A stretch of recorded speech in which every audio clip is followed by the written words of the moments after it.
Well, today we're at the kennels of Matt Dartnall. We're literally under the Heathrow flight path, as you can probably hear, right next to Heathrow Airport. Thank you so much for having us. I wanted to know how life is going, really. Obviously attached to Oxford now. How's things? Yeah, good. We've had plenty of interest in the kennel since joining Oxford.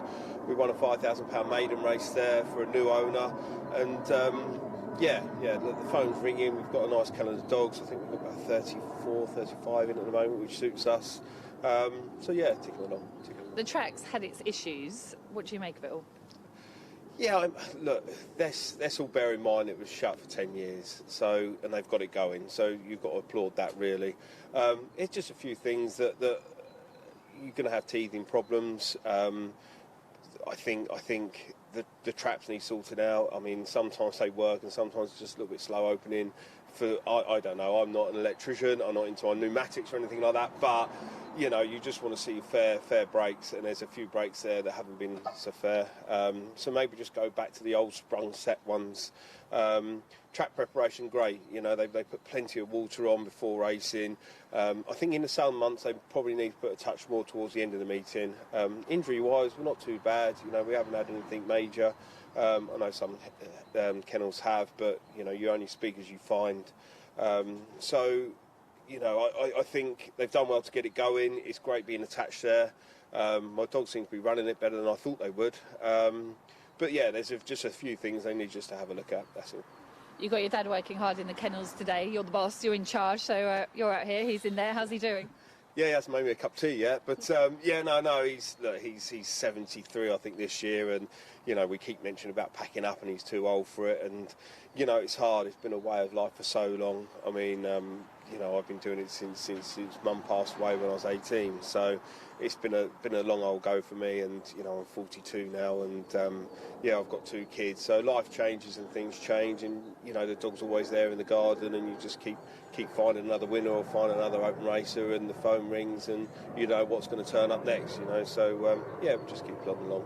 Do you see your long-term future in the sport? Is there a long-term future in the sport? Look, I like to sort of have a step back from it for a little while at some point, you know. I think you see life differently once you have kids and trying to juggle. The dogs are 7 days a week. They always have been. You don't have a day off, do you? No, I don't. I sort of still an afternoon off here and a morning off there, but you know, you've got to be here for them, and the way we train is a very sort of dad's way, the old-fashioned way, and everything needs to have a walk, and everything, you know, the ones that need galloping gets galloped, and we breakfast still, and we still give them dinner as well, you know, so it's twice, like 2 feeds a day. Some kennels don't do that. Everything gets walked, and I wouldn't have it any other way, you know. That's the way I've been brought up, and that's the way I want to train with dogs, and we've been successful enough over the years not to change things. We finished 9th in the Trainers' Championship last year. And with a small kennel of dogs, I think we have one of the best strike rates on there as well. And just a small team of dogs, I think that's some going. And we're being a lot more mindful now with the price of fuel and everything else and staff-wise. So we're not running around the country like headless chickens trying to pick up opens here and everywhere. We've sort of stuck to a plan, stuck to, you know, go for the competition if we think we've got a chance of winning. Go for the races that, you know, if the dog's good enough, it will travel. If the dog's not good enough, it will have to stay at Oxford and run either a maiden there or top heat there. So we're sort of mindful of how we're negotiating the open race circuit.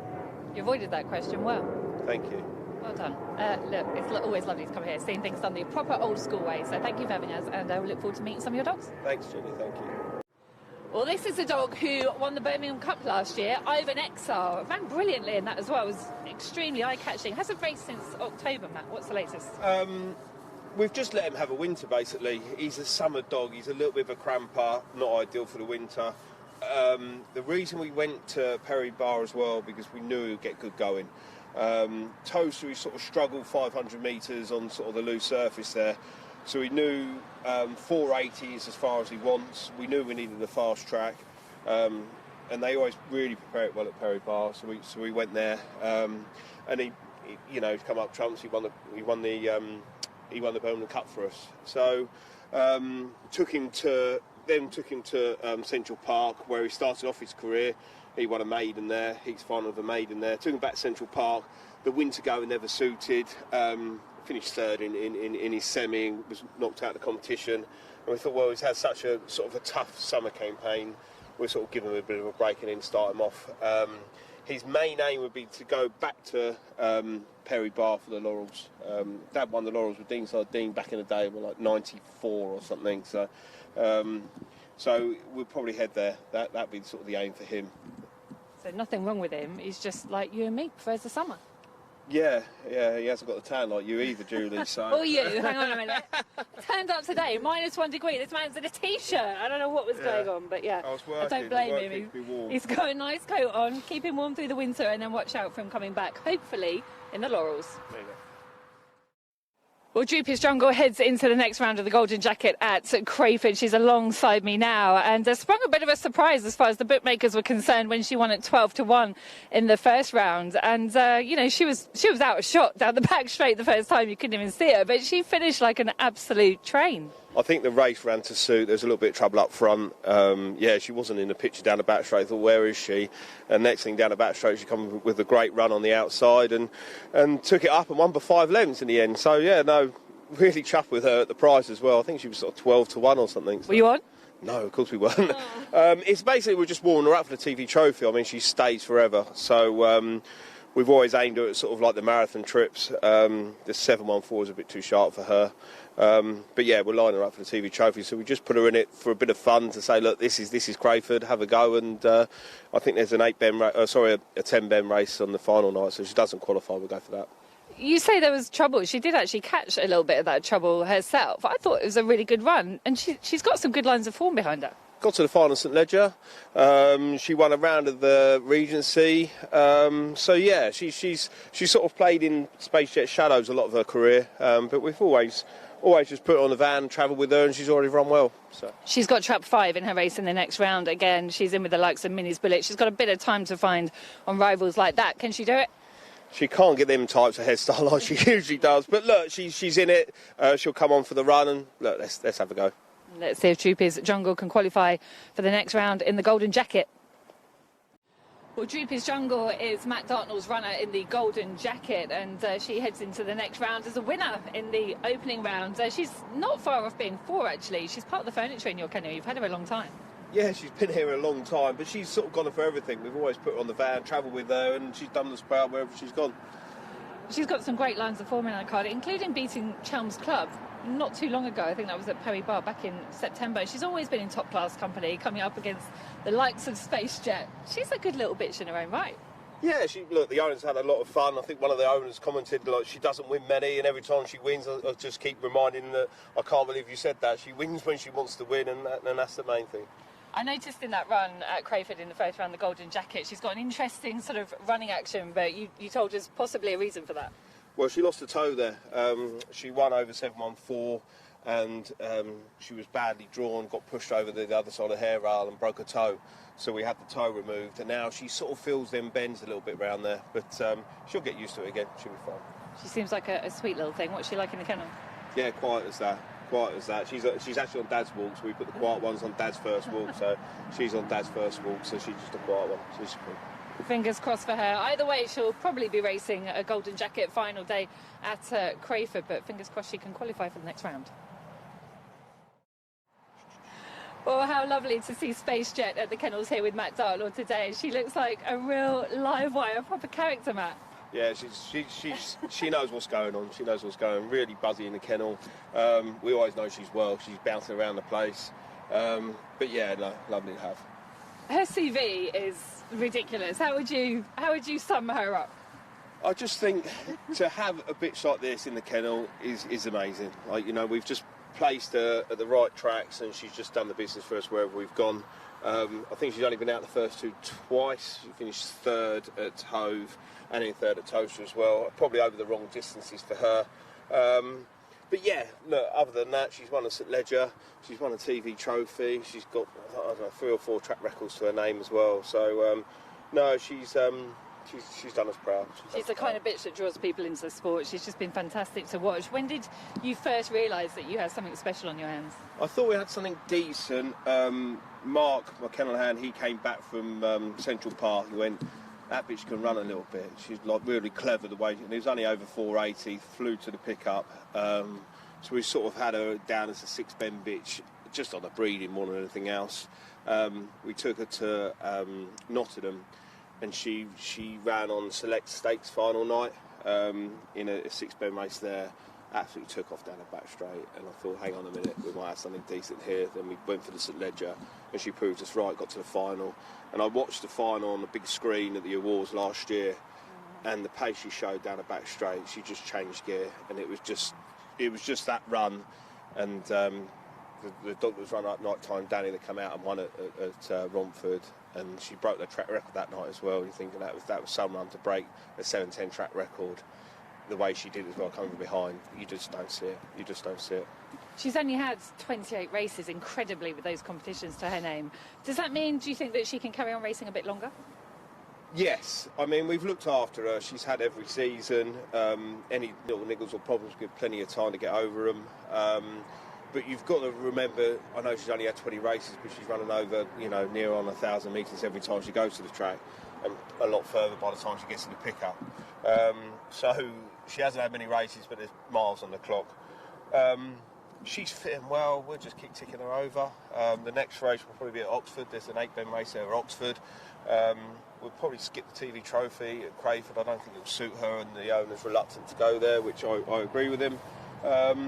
So yeah, we might keep her as a 5-year-old and go for the TV trophy the following year. But look, while she's fitting well and she's buzzing about the place, we'll carry on training, carry on going with her.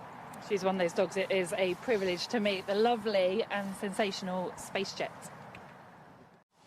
Well, Space Jet here is a superstar, let's be honest, and I for one was very surprised last year that she didn't win an award at the GBGB Awards. Disappointed? We're suited and booted, ready to go. No, not really. It was lovely watching her race on the big screen, but we were sort of in between two categories. We were in between stayers and marathons, so where she won one of both. But yeah, no, look, she's a credit to us. I wasn't too worried about the award at the end of the day. I was more worried about picking up the trophies at the track with the prize money attached to them, so we were happy about that. This weekend should be different, so you've got to be disappointed if she doesn't win in the marathon category this year. I know, I haven't put the suit in the dry cleaners yet. We haven't booked her ticket, so look, we might get down there. We're going to discuss it later on today.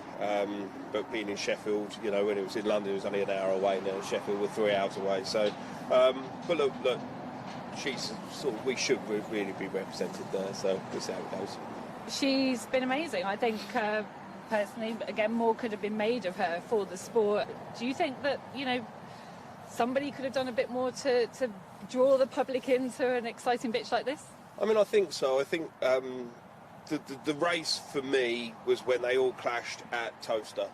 I think because we had just won the St Ledger, we had I Am's a Royal in the race, we had Antigua Lava in the race, Droopys Jungle was in the race. They were all the best marathon dogs at that time running against each other. And I think it was one of those races, she ended up winning the race. It was one of those races where you think, look, they're all here. Everyone's at the top of their game, let's have a go, and she beat them. And then, you lose a few with injuries and bits and pieces in seasons, so you're never going to get that line-up again. So that for me, that race was at the right time, and then she won them, so, yeah. She's not quite what I expected, actually. She's pretty lively. She's been jumping all over Matt, and you obviously think the world of her. There's a bit of discrepancy about what her pet name is in the kennel. Yeah, well, the owner's called her Tootsie, so Kern and Margaret, lovely people, really supportive of the kennel. They've always looked after us, and when she's won, so they've got their dogs with the best interests at heart, and that's the main thing. And then they call her Tootsie, so we get little bits of meat sometimes in a takeaway box. That's for Tootsie, but we call her the Jet. So she's in kennel 13, and that's us. We call her the Jet. So a bit more manly. It's a bit more manly, but she's lovely, absolutely lovely bitch, and a privilege to meet. That is the wonderful Space Jet. Here you go. Well, this is a bit she's been talked about on the channel for a little while now over the last few weeks. Why wasn't I told? Mostly because she's owned by partly Wayne Mardle and also our own Dave Clark. And gosh, she's a big bitch, Matt. She's a fair size. She's a fair size. Yeah, just under 33 kilos. But yeah, got the early pace with it as well. Come out and won her first race for us, which was a bit of a shock. I sort of knew I had her well. It was a tricky sort of A2 at Oxford, could have been a bit of a trappy event, and then she flew out the boxes and led all. So that was that. we had nowhere to go with her then. I thought A1, she didn't have the experience for A1. I sort of thought an easier route might be maiden opens. Was a little bit clumsy one in behind, and then the second one she stumbled out the boxes, picked up a couple of little injuries, left shoulder, left hind, that we're treating now. So she'll be back in sort of 4 weeks and then carry on with her career. Lovely owner for you to have in the kennel. Wayne is a great guy. He's got high hopes for this bitch, you know. Really enthusiastic. He was at Oxford on Friday. And I was just chatting for a few things with him, but yeah, really, I love his enthusiasm, loves the sport, and yeah, look, nice to have a keen owner like that in the kennel. What are your hopes for her and what you've seen so far? I think take each step as it comes with her. She's won her A2. I like to win a maiden and then go from there. But look, first and foremost, get her sound, get her fit, and then carry on basically. Well, she's in the best place for that. This is Why Wasn't I Told? Hopefully there'll be another one. Have you heard he's on the hunt for another dog? He's on the hunt for another one. Yeah, he's on the hunt for another one. So you know, the phone will go and something will pop up, and you know, they're hard to find. The good ones are hard to find, but we'll keep looking. Absolutely. And in the meantime, this is definitely one to follow. She's called Why Wasn't I Told? Well, Matt's given us a dog to follow here at Oxford. This is a real youngster, August 21, called Ballymac Duke. And actually, the breeding is pretty special. He's a Ballymac Cashout and Ballymac Bonnie. Only had the 3 races. He's been favourite for all of them. Picked up an A3 at Oxford. Why do you think this is a dog that's going to win races for you? I just like his attitude. Real young dog, handy size as well. He's not the biggest. And he's learning with every race. Finished second first time up, come from behind. He had every entitled to sort of like give it up a little bit, but he didn't. He put his head down, he finished second. Came out and then won handily, actually, in the same grade the following week. They moved him into an A2. He was absolutely flying at the first bend, and suddenly just clipped him from behind, so he took a tumble. Checked out sound. We're going to give him a solo trial just to let him find his feet and stretch out, and then carry on his career really. So I just think he's got the right attitude. He's bred to be a stayer. He might stay in time, but we'll see. And I was going to ask you about his attitude because he is so young, just in August 21. What's he like in the kennel? He's as clean as that. He's a real clean, quiet dog.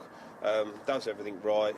So yeah, no, he's a lovely dog to have. Lovely dog. So you don't know what distance, because obviously the breeding says sort of stayer, but you're hoping he can potentially make it into an open runner?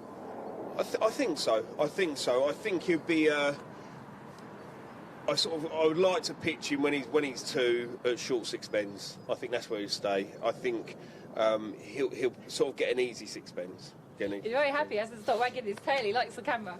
Yeah, he does. Let's hope he gets used to it, eh? Let's hope he gets used to it. There you go. One to follow at Oxford, Ballymac Duke.